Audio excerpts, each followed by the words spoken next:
हमने केजरीवाल पर वीडियो बनाई और गालियां खाई। हमने गांधी परिवार पर वीडियो बनाई, हमने गालियां खाई। हमने मायावती पर वीडियो बनाई, हमने गालियां खाई। हमने हिंदुओं पर वीडियो बनाई, हमने गालियां खाई। हमने मुसलमानों पर वीडियो बनाई, हमने गालियां खाई। अब तो गालियों की आदत सी हो गई है। तो अब हो जाइए तैयार फिर से, क्योंकि ये वीडियो कुछ लोगों के शरीर में घी का काम करेगी और कुछ लोगों के मिर्च का। पर हमारा काम है सच्चाई से आपको रूबरू करवाना। आज की इस वीडियो में हम आपको बताएंगे सत्ता पाने का काला राज, जो मोदी जी बहुत अच्छे से खेल गए। आज से ठीक 7.5 साल पहले हुआ सत्ता संघर्ष, क्या याद है आपको?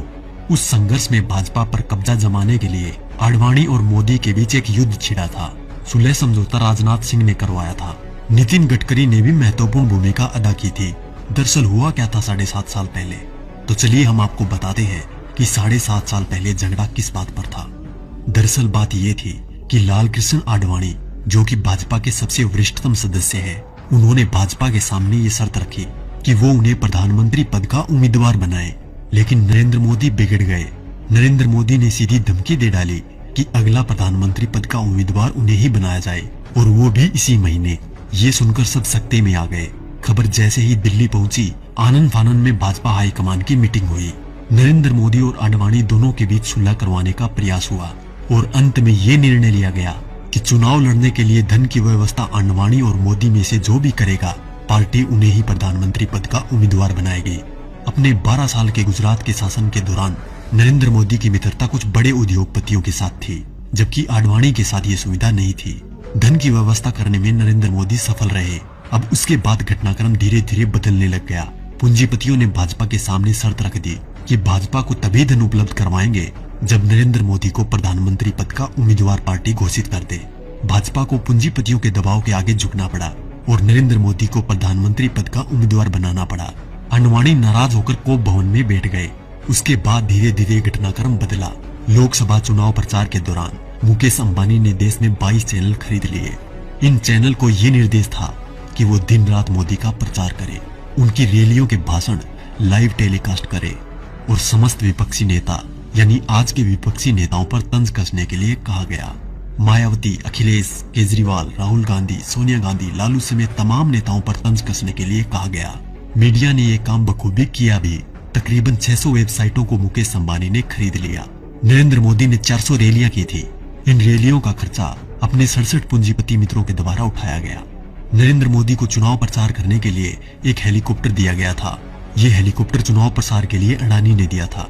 जैसे ही परिस्थितियां थोड़ी बदली, देश के प्रधानमंत्री मोदी जी बन गए। अरे मित्रों, मैं तो पीएम बन गया। पीएम बन के कैसा तन गया। ये विक्ट्री मेरी देखो, ये हिस्ट्री मेरी देखो, जैसे मॉडल मेरे गुजरात का। उसके बाद सिलसिला हुआ कर्ज उतारने का। तो सुनिए क्या क्या हुआ। अडानी को ऑस्ट्रेलिया के क्वींसलैंड शहर में खनन के लिए 600 करोड़ का कर्ज नरेंद्र मोदी ने दिलवाया। उनके पिछले 67,000 करोड़ के लोन को माफ कर दिया गया। मुकेश अंबानी को फ्री में 4G स्पेक्ट्रम दिए गए।